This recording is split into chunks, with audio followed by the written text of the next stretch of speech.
And it's fascinating to know that this belief or this idea exists. And so what people have actually been waiting for is not a return of just Jesus Christ, right? Or a return of the Buddha, but a return of the Buddha and a return of Jesus and a return of Muhammad and a return of Ali and the return of all of the prophets and the messengers, in opposition to all of the worst tyrants and criminals that have ever lived. Wow. That's intense.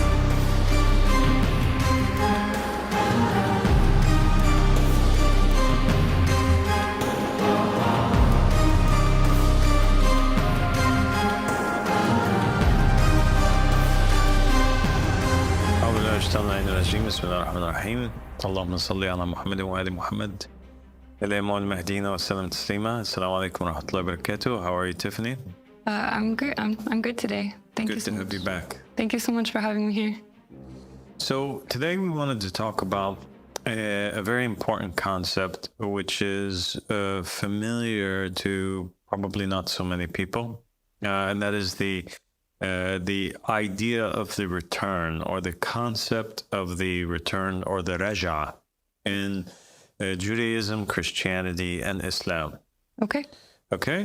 So in Judaism, we find that this concept shows up, and it's pointed out in particular in the New Testament. That's where we get a kind of an insight into the thinking mind of the Jewish believer during the time of Jesus, peace be upon him. Yeah. Because they were, Jesus is asking his disciples, if you remember, he's asking them basically, what are the people saying about me, right? And what are some of the things that they said? Some say Elijah or one of the other prophets, and some others say John the Baptist. Yeah, that's a particularly strange one. So that is a strange one, and that we're going to talk about in specific in an episode about the transmigration of the soul. But let's talk about this expectation, or this talk that the Jews were having, that Jesus was possibly Elijah. Yeah.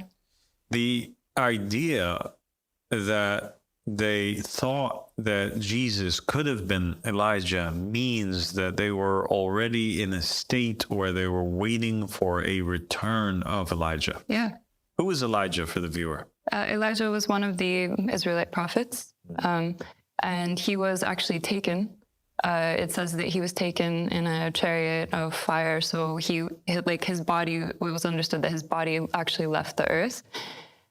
So the Jews were actually waiting for Elijah to return, and the return of Elijah was supposed to be one of the signs of the coming of the Messiah.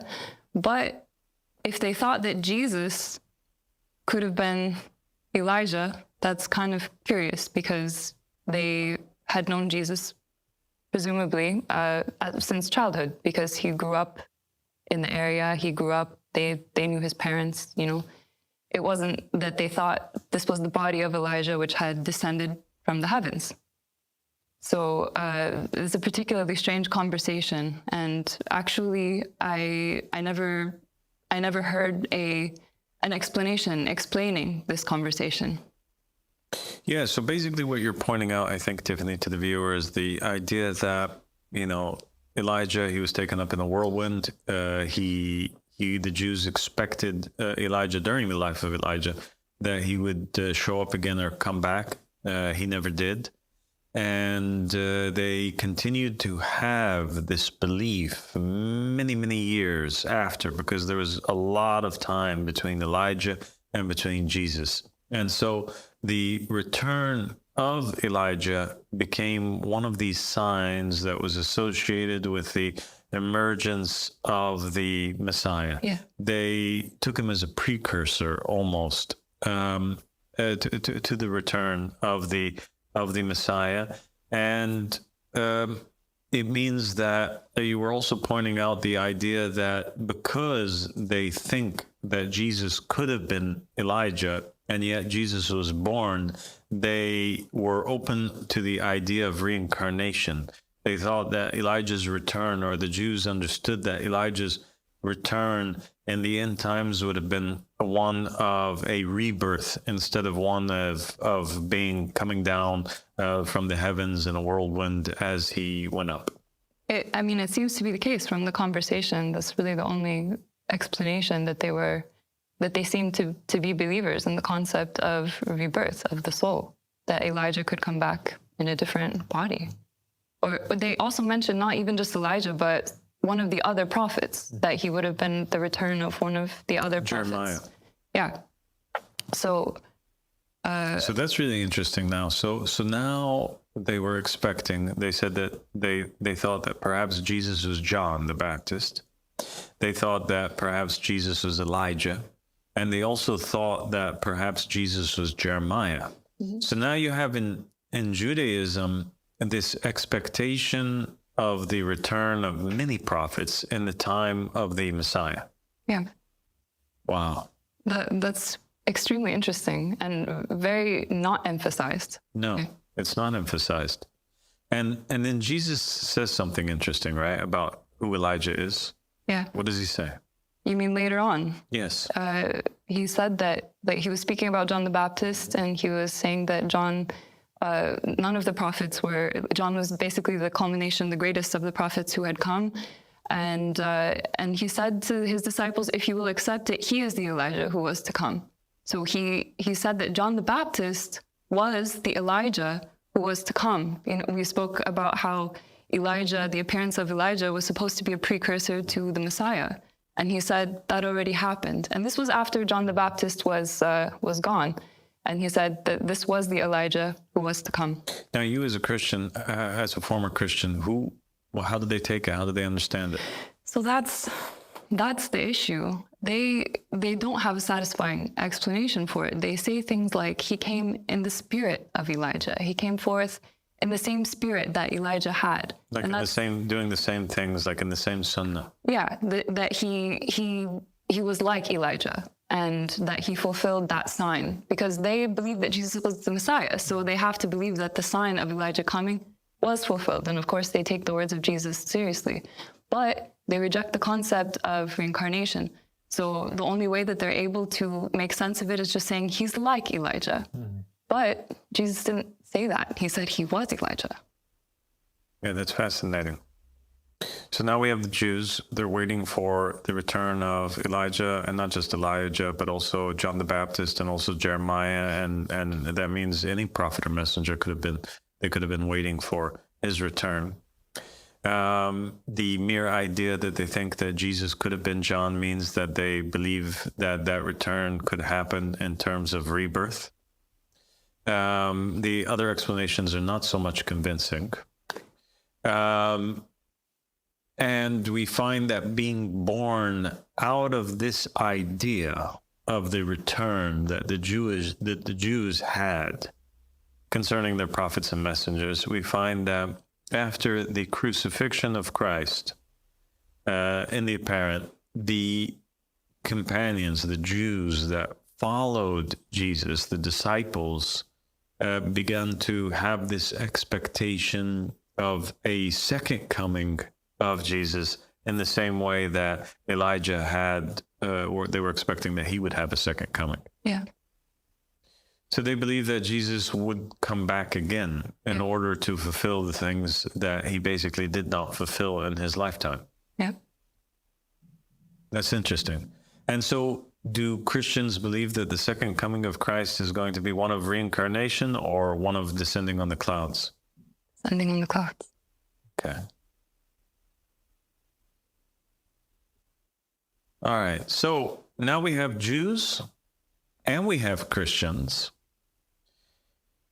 affirming in their Bible that even though the Jews don't believe in the New Testament, but the New Testament also serves as a historical record of how the Jews in that time were thinking, right? So now we have proven that the Jews and the Christians believed in this concept of return. Yeah. What do the Muslims say? Let's take a look. So when we come to Sunni Islam, we find that they too adopt and have this idea that Jesus, peace be upon him, will have a second coming and that he does return in the end times. And he prays behind Imam al-Mahdi, and he breaks the cross and kills the pig, and is, helps Imam Mahdi, and they believe also that Jesus might serve as a successor to Imam Mahdi alayhi salam. And they believe that Jesus will get married then after that, because it's the sunnah of all the prophets and messengers to get married. And long story short, they believe that his life will continue afterwards in his second coming, that he has a return in order to do all the things that he didn't do before, including, spreading justice and equity and equality, and also to do the sunnahs that the Prophet Muhammad sallallahu alaihi wasallam came with. Okay. Then you have Shia Islam. And Shia Islam is really where this concept of the return is clarified the most out of all of the religions, whether it's Judaism, Christianity, or Islam. It's in Shia Islam that we have the most narrations and explanations for this concept. So you have one of the Imams, alayhi salam, he says, he who does not affirm or believe or confess to faith in our return is not one of us. Okay. So they make it the Imam is saying that this idea of the return is so important that if you don't believe in it, then you're not even a Shia. That it would be almost like not believing in heaven, or not believing in hell, or not believing in the concept of imamate altogether. It's that important. And then the narrations of the Ahlul Bayt alayhim salam, they go on to explain that there's two groups of narrations. One group of narration that emphasizes that the angels will go in the graves to the souls of all of those who had passed, right? From the best of the believers. And they would ask them, the best of the believers, your companion, meaning the Qaim, has returned. He's arrived. So now you have a choice. One is that you can come back to the world and give him support. Two, you can rest in a place in heaven eternally, and it's up to you. And then the narrations state that basically the believers would choose to come back and fight alongside with the Qaim and help establish a divine just state. So you have that the reason for the return is because there's a desire that the good souls have to create kind of like an Edenic state back on earth to help establish this divine just state and to come back to help this individual who's the Qaim. And you have the second group of narrations, which are basically stating that Imam al-Hussein alayhi salam, in the time of the Qaim, he appears, he comes back. Okay. Right? Yeah. So now, and the narrations state that he's actually the first of all of the people who come back in the time of the Qaim. It says the first person whom the earth splits and he comes out of the ground is Al-Hussein, son of Ali. And the narrations state that the believers continue to be in a state of doubt concerning this person, meaning Imam al-Hussein alayhi salam, until death comes to the Mahdi, right? Okay. When their hearts are at peace, then death will come to the Mahdi, and then they accept Imam al-Hussein alayhi salam fully with all of their hearts, right?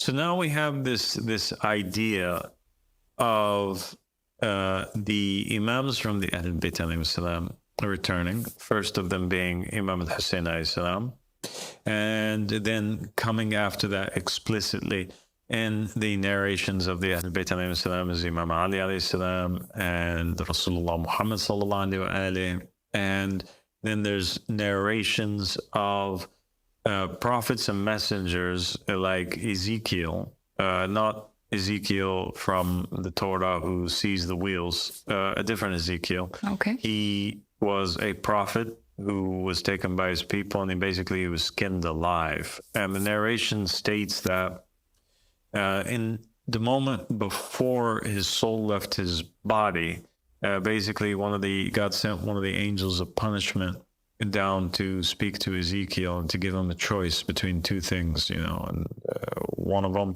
was basically that he brings down a great punishment upon these people that were, murdering him.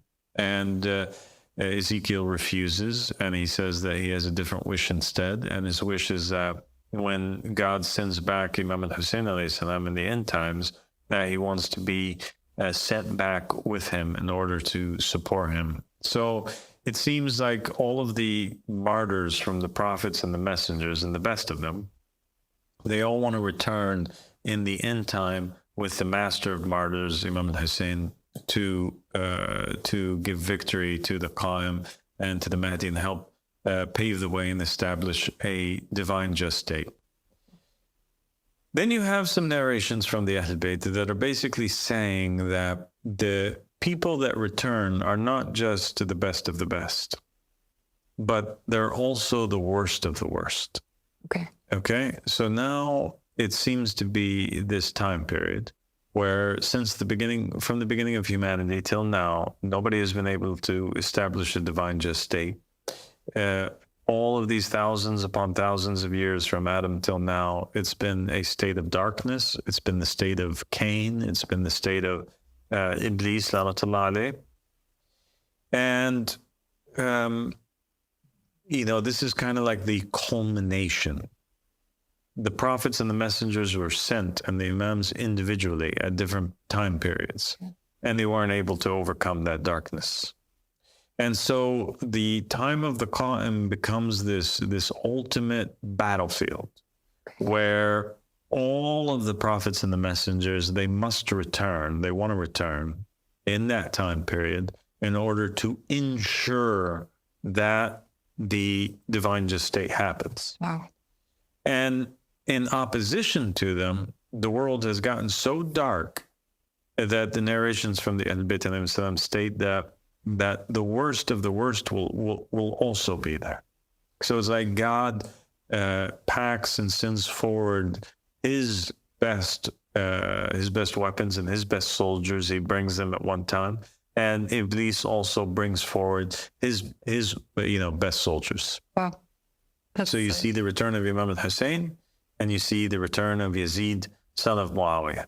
You see the return of Moses in the time of the Qaim, and you also have the return of Pharaoh. You have the return of Abraham, but you also have the return of Nimrod. I see. It just reminds me of this whole Antichrist concept where you've got like the good and you've got the opposing force, but this is one epic battle in the end. Yeah, it is. And it's fascinating to know that this belief or this idea exists. And so what people have actually been waiting for is not a return of just Jesus Christ, right? Or a return of the Buddha, but a return of the Buddha and a return of Jesus and a return of Muhammad and a return of Ali and the return of all of the prophets and the messengers in opposition to all of the worst tyrants and criminals that have ever lived. Wow.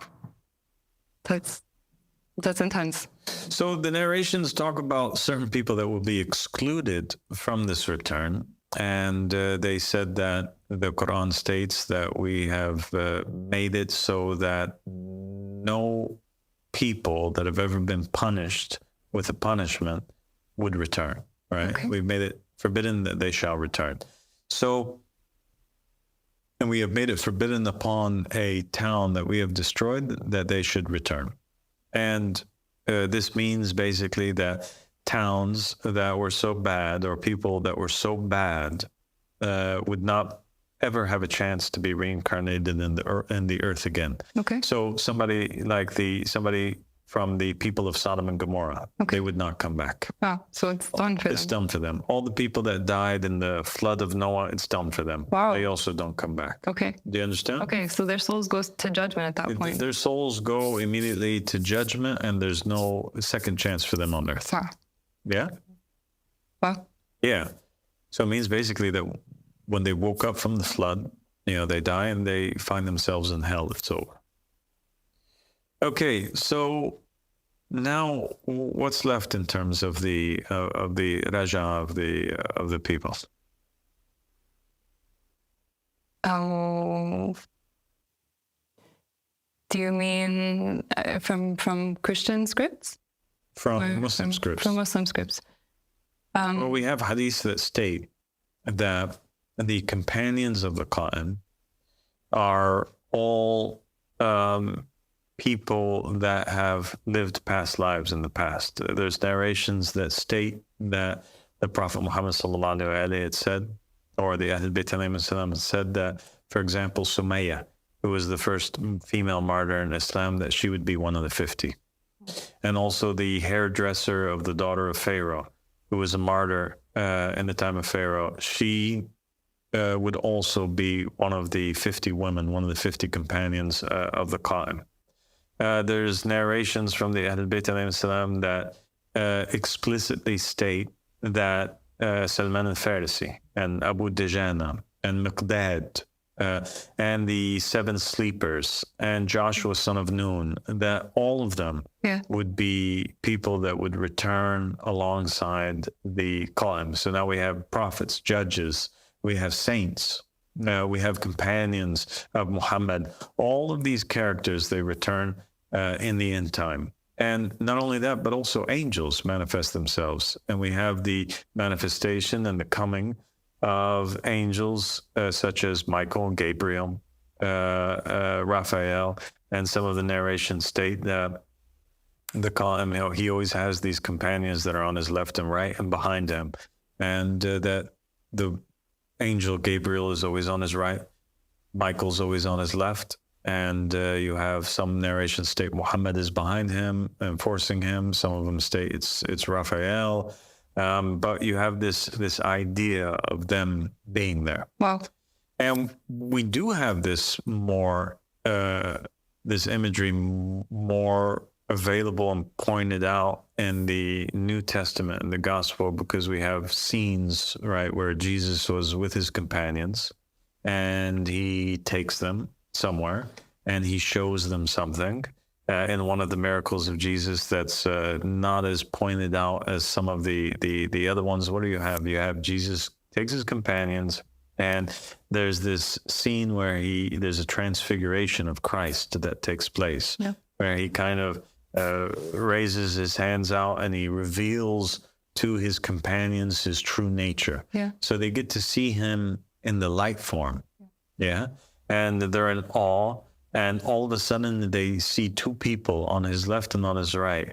And who are these 2 people? Moses and Elijah. Moses and Elijah. So they recognize it instantly that it's Moses and it's Elijah. And it says that they go and they try to set up tents for them and prepare for them. So now we have, in Christianity, Jesus is going around, he's healing people, he's performing miracles and all these things. And he has his students, which are the disciples, but he also has these prophets and messengers who their souls were around Jesus, following him as disciples, as if they were looking for bodies to come into, right? Or they were going to be incarnated soon, or perhaps at that moment they were incarnated into 2 people. But we have this idea that accompanying the messenger in every time the other messengers are the other messengers that are there to enforce and to help. That's so true. Like, they must have been following him throughout his ministry, and there were others. These are the ones that were mentioned by name, but I mean, it stands to reason that he had like a troop of prophets and messengers, the souls, following him. That's so cool. And it also matches, Tiffany, with some of the narrations that are in some of the other sects of Shia Islam, whether it's some Alawi narrations or Batini Ismaili narrations that talk about how in the time of Imam as-Sadiq alayhi salam, he would be sitting with his companions and nobody would be there. And he would walk by each one of his companions. There's a famous narration that's narrated by Mufaddal ibn Umar. And basically, Mufaddal ibn Umar says, we were sitting with Imam as-Sadiq, and we were sitting in a circle, and he walks by, and he starts saying to each and every one of us, peace be upon Noah, peace be upon Jonah, and naming each and every one of his companions by the name of a prophet. Wow. Yeah.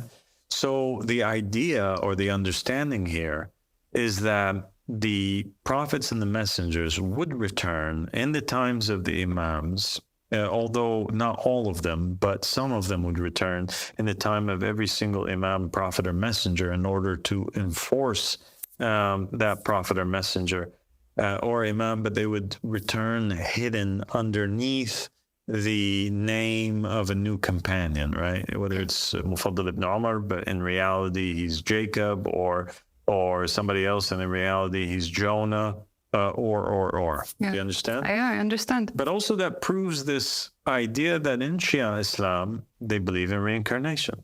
Because the return of the prophets and messengers, it's through these companions that are around the Imam that were born in that time. Yeah, the narration, there are so many narrations from what you've listed so far. They're extremely clear, describing the fact that it happened before and it will happen again, that the prophets and the messengers return through reincarnation. So what's the difference then between the return of the prophets and the messengers during the time of Christ or during the time of the Imams versus in the time of the Kaim? And what distinguishes this time from those times is that the narrations state that it is in the time of the Kaim that all of them return.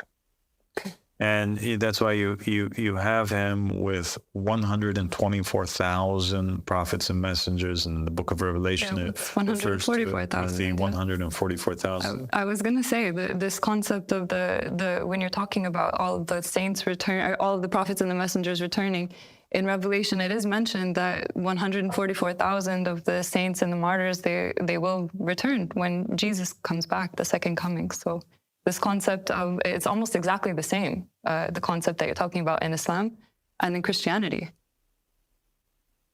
It's fascinating, isn't it? Yeah, I mean, and yet I think all three of those faiths, the mainstream versions of them, they don't actually say that they believe in reincarnation, which is bizarre because it seems like there's so much evidence for the fact that that's very much a part of the reality and that it's exactly what's going to happen in the time of the Mahdi, the Savior, or the second coming of Jesus. So it's very strange. So there's only now three possibilities for how the return could happen and how the return does happen. And it's either basically that the return happens by all of these individuals kind of crawling out of their graves like zombies or descending from the heavens, but that's an extremely unlikely scenario. And the reason why it is extremely unlikely is because if it was the case that all of these people, 144,000 or 124,000 plus, that's just the prophets and messengers, right? Let alone like all the saints and the companions and the righteous people. If they would just appear wearing their same clothes that they had from those times and speaking in their native tongues from those days that they were alive, like it would be difficult to understand how would they even communicate with one another and how the world as a whole wouldn't consider this to be an enormous miracle. Right. Yeah. And everybody would have to and be forced to submit and believe in that. And yet we find that they're opposed the entire time. And so that's an unlikely scenario. It usually doesn't happen like that. And even in the time of Jesus, we don't find that, the people were expecting that type of a return of Elijah, that he would crawl out of the grounds or something like this. No, clearly not. And I think logically, if you point out that these are the options, the option where they crawl out of the ground or they come from the sky, as you said, it seems unlikely and it seems bizarre. I mean, what happens with the cases of people who were skinned alive or beheaded, or many of these people, their bodies are actually destroyed. So it really defies logic, basically, that they're going to come back in the same bodies. But as you said, if we look at the history, that's not even what people were expecting anyway. They were expecting a return, but the return of the soul. Yeah, so then another option would be obviously reincarnation. And I think that in the West, we have this idea that reincarnation is basically the placement of a soul or the return of a soul through birth in the body. And so the soul enters into the body during the pregnancy or at birth and exits at death. And so that's a possibility, obviously, that the companions, these prophets and messengers, the righteous people, they're born into this world once again.